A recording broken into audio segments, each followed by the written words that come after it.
Welcome back. This is News in Focus. My name is Faraz Patel. Jazakallah, thank you so much for staying with us. Now, public sector unions representing the country's teachers, nurses, police and prison officials have tabled a list of joint demands for wage increases at a rate more than double that of inflation. Now, this underscores the tough negotiations ahead and has the potential to put the more than 1.3 million public servants against the government of national unity, which is South Africa's largest employer. Joining us now, I'd like to welcome Claude Naiker, who is the spokesperson for the Public Servants Association. Mr. Naiker, good day. Thank you so much for joining us here on News in Focus. Good afternoon to you. Thank you so much for having me. It's an absolute pleasure. Mr. Naiker, the percentage is at 12%. Do you believe that to be a fair amount?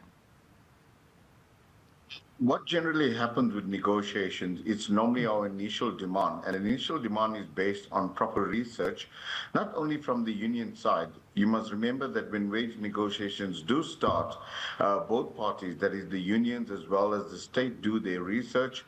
On the employer side, they will do the research as what they can offer, depending on the economic situation and what they have in the kitty. And on the union side, we base this figure solely on the fact that 2 years in a row, public servants did not receive a salary increase. They received the cash allowance. And for the rest of the years, they received increases that was well below the inflation rate. So taking all that into account, we're lagging behind almost around 9.2%. And one must also realize that not all public servants are teachers, nurses, and doctors. Bulk of the public servants that we talk about are also at the lower echelon of the scale. We're looking at messengers, we're looking at cleaners, we're looking at porters in the hospitals. And if you look at 12% on their salary, it's not a very exorbitant amount. So that is where we have pitched our 12% at this stage, obviously with an increase in medical aid, danger allowance, and housing allowance. Whether we're going to receive the 12%, like quite rightly you pointed out, it's going to be tough negotiations at the end. And negotiations is all about give and take. We might not receive the 12%. We might receive something close to that or something lower than that. It all remains to be seen. The negotiations has just started this week. The employer has gotten back to its principles to look at these demands and come back towards the latter part of September and say, listen, is this feasible, not feasible? And then that's when the proper negotiations as far as the salary increase and other demands will commence. Well, I know, Mr. Naiker, of course, this week there was slightly good news that, of course, the GDP of South Africa increased. There's talks that, of course, business confidence within the country is slowly starting to rise. You've got the rand performing slightly better to the dollar. Now, government would say, well, we're getting there, but we're not there as yet. And you mentioned it, that the 12% is the figure. Are the workers that you represent willing to accept less than 12% if, the negotiations happen and that final offer is put forward? No, absolutely. As I said, when we do start negotiations, this is what we put our increase at. And as we progress and we listen to the employer and to the reasons why they can't afford 12%, we'll have to go back to our members and say, this is what is on the table. Do you accept or you not accept? And obviously, we don't accept, then obviously it might entail that we're going to have a very tough negotiations ahead. We trust and hope that it's not going to lead to industrial action, but that's the only avenue out for us if negotiations is protracted and we don't get what we want. But over the past years and the way negotiations panned out in the public sector, we always came to some sort of conclusion and some sort of settlement, whether with the employer met us halfway and we met them halfway, we came to some sort of suitable arrangements. And when we do come to a settlement agreement, it's also against the backdrop of looking at what the employee can afford and what unions are demanding. And we're not totally oblivious to what the economic situation is. The country is on the mend. And we realize that, and making demands that are not reasonable obviously might place the economic situation in jeopardy. So all that will be taken into account when we negotiate. I think public sector unions are not unreasonable. If you look at the settlements that we received or we settled on over the last couple of years, it was below inflation. So it's not something that we always demanded something higher than inflation. and we stuck to our guns and said, if you don't give us this, we're going to go on industrial action. No, we'll negotiate and we will take all factors into account and come to the best possible solution for all our members. As I said, we just started. Things might pan out differently as we progress, but we want to make sure that negotiations progress properly and that we reach some sort of agreement before November so that implementation can take place in April next year. It's quite poignant. You've actually chosen a public service month for the start of the negotiations. Is that something that, yourself and other unions had looked at and said, okay, let's try and use this month to try and soften, the other side of the negotiating table? Well, look, we're hoping that every month is public service month, but what we have is a protocol agreement which sets out the time frames and the way and the manner in which we negotiate. And I must admit, we are a little bit late. We are running behind schedule. We had taken some time to consolidate these demands. We had to think very carefully about these demands. So we're not too late, but we are late.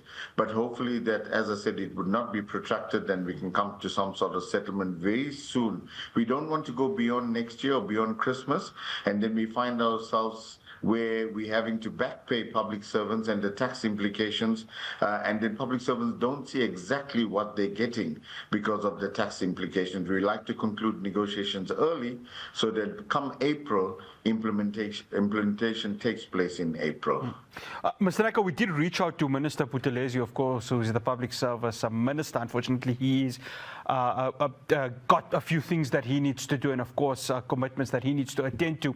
But has the unions tried to make direct contact with the minister to try and sit down and plot a way forward? Obviously, this is a brand new form of governance in terms of 10 political parties that are in there.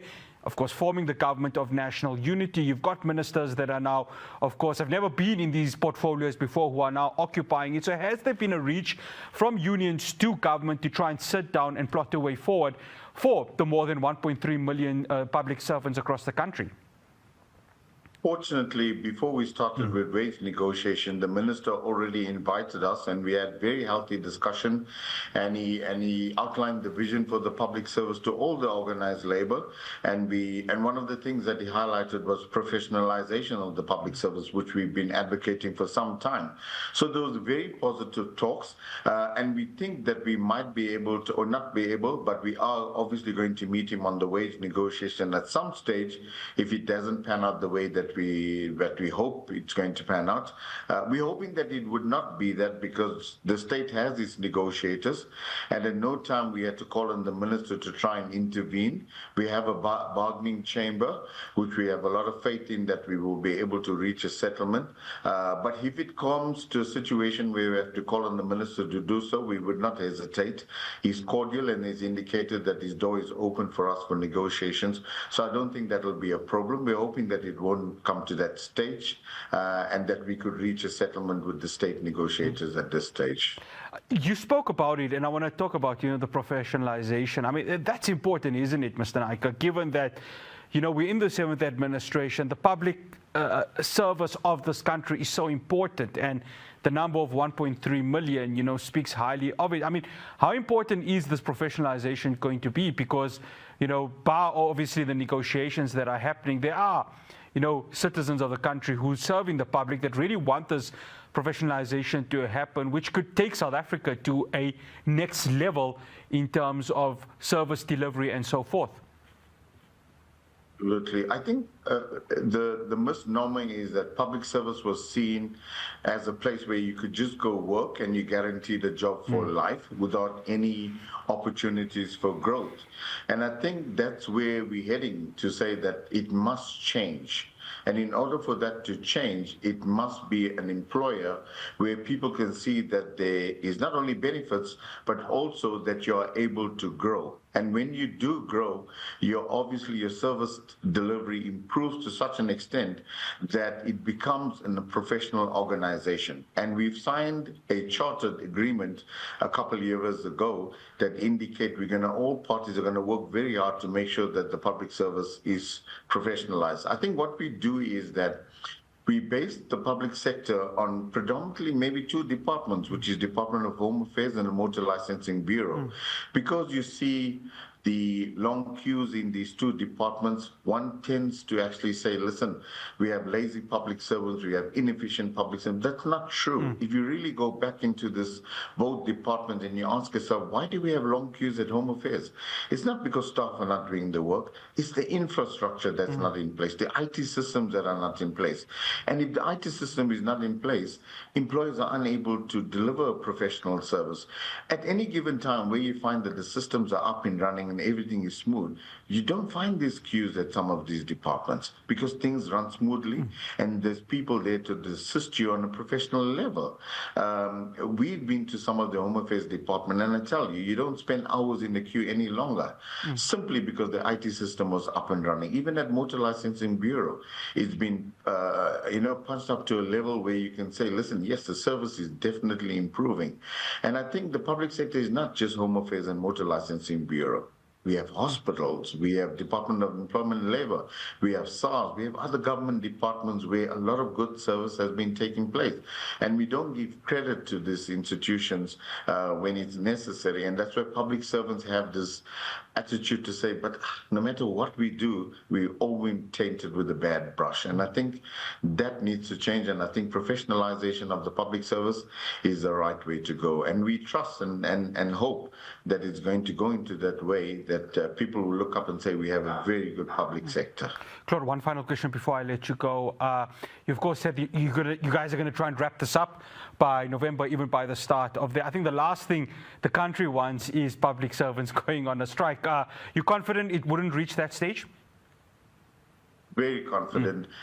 Not only the public at large, ordinary citizens don't like a strike action. You don't want to go to Home Affairs and you find that there's nobody there to deliver a service. You must remember there's a sacrifice being made by members of unions like the PSA. Because if you do go on industrial action, it's no work, no pay.